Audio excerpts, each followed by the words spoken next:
रहस्यमय आदमी और कथ का घोड़ा। यह कहानी है एक ऐसे आदमी की जो अपने साथ एक अनोखा घोड़ा लेकर आया था। यह घोड़ा कथा का बना था, लेकिन इसमें कुछ ऐसा था जो सबको हैरान करने वाला था।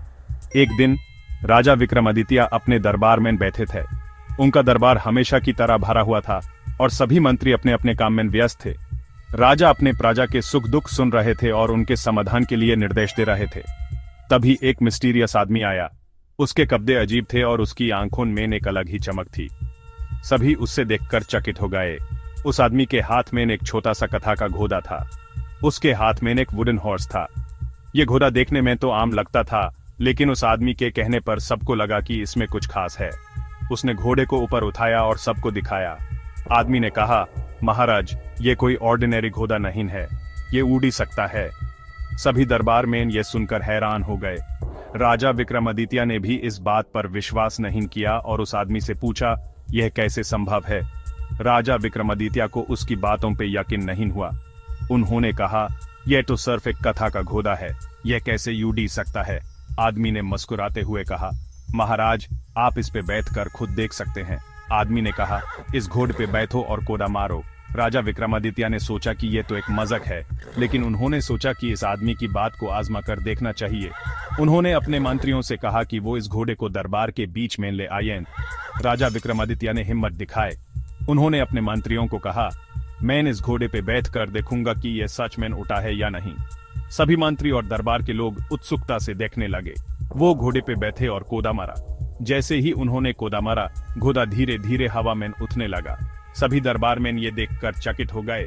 राजा विक्रमादित्य भी हैरान थे। घोड़ा हवा में उड़ने लगा। राजा विक्रमादित्य ने अपनी आंखों पर विश्वास नहीं किया। उन्होंने सोचा कि यह तो एक चमत्कार है। घोड़ा उन्हें लेकर आसमान में ऊंचा उड़ने लगा और सभी दरबार के लोग नीचे से देखते रहे। राजा विक्रमादित्य ने देखा कि उनका पूरा राज्य नीचे छोटा लग रहा था। उन्होंने सोचा कि यह घोड़ा सच में अद्भुत है। उन्होंने उस आदमी का शुक्रिया अदा किया और सोचा कि इस घोड़े का इस्तेमाल वो अपने राजा के भले के लिए करेंगे। जब राजा विक्रमादित्य वापस दरबार में आए तो सभी उन्हें देखकर तालियां बजाने लगे। उन्होंने उस आदमी को बुलाया और कहा, तुमने मुझे एक अनोखा उपहार दिया है, मैं तुम्हें इसके लिए धन्यवाद देता हूँ। उस आदमी ने मुस्कुराते हुए कहा, महाराज, ये घोड़ा आपके राजा के लिए एक वरदान है।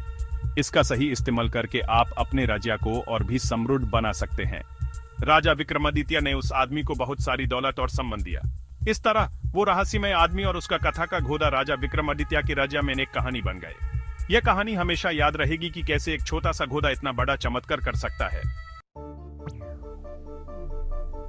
उड़ान और गिरावट। राजा विक्रमादित्य आश्चर्यचकित थे। उन्होंने कभी सोचा भी नहीं था कि आज का दिन इतना रोमांचक होगा। उनके सामने एक अद्भुत दृश्य था जो उन्होंने अपने जीवन में पहली बार देखा था।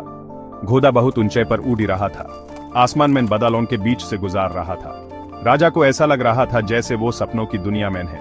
उन्होंने अपने जीवन में कभी इतनी ऊंचाई पर उड़ान नहीं भरी थी। नीचे पेड़ छोटे छोटे दिख रहे थे। सब कुछ इतना छोटा लग रहा था जैसे खिलौने हो। अचानक घोड़ा टूट गया। राजा विक्रमादित्य ने देखा कि घोड़े की लगम टूट चुकी थी और अब घोड़ा उनके नियंत्रण से बाहर था। घोड़ा तेजी से नीचे गिरने लगा। राजा विक्रमादित्य घबरा गए। उन्होंने कभी सोचा भी नहीं था कि उनकी ये उड़ान इतनी जल्दी खत्म हो जाएगी। उनका दिल जोर जोर से धड़कने लगा और उन्हें समझ नहीं आ रहा था कि क्या करें। उन्होंने घोड़े को संभालने की कोशिश की, लेकिन वो नाकाम रहे। घोड़ा उनके नियंत्रण में नहीं आ रहा था। राजा ने अपनी पूरी शक्ति लगा दी, लेकिन घोड़ा अपनी रफ्तार से नीचे गिरता ही जा रहा था। घोड़ा एक गहने जंगल में जा गिरा। राजा विक्रमादित्य ने अपने आप को संभालने की कोशिश की, लेकिन उन्हें जोर का झटका लगा। जंगल इतना घना था कि उन्हें कुछ समझ नहीं आ रहा था। उन्होंने सोचा कि क्या यह उनकी अंत की शुरुआत है, लेकिन राजा विक्रमादित्य ने कभी हार नहीं मानी थी। उन्होंने अपने आप को संभाला और सोचा कि अब क्या करना चाहिए।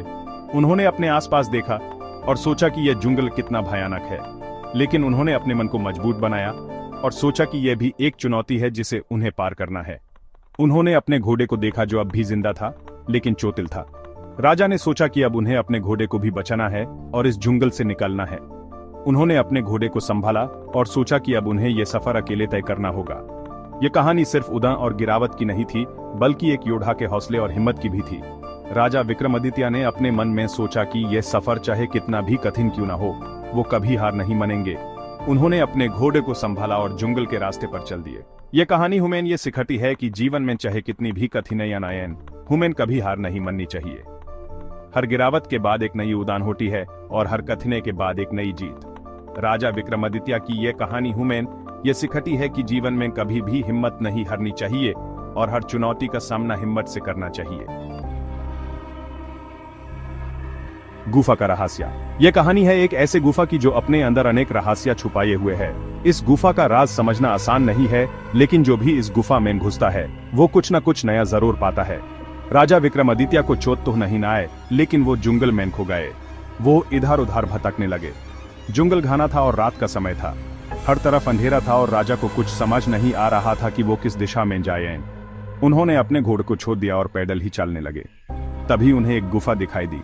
वो गुफा बहुत पुरानी और रहस्यमय लग रही थी।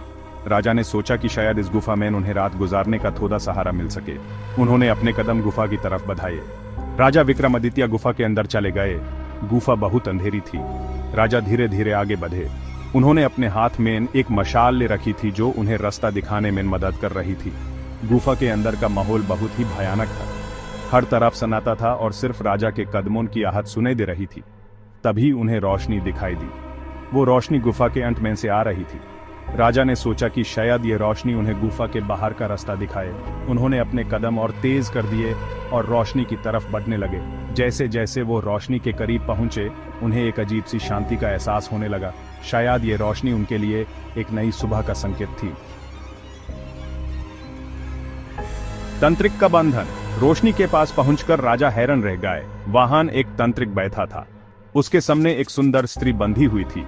तंत्रिक ने हंसते हुए कहा, स्वागत है महाराज। मैं इस स्त्री को अपनी पत्नी बनाना चाहता हूं, लेकिन ये मानती नहीं।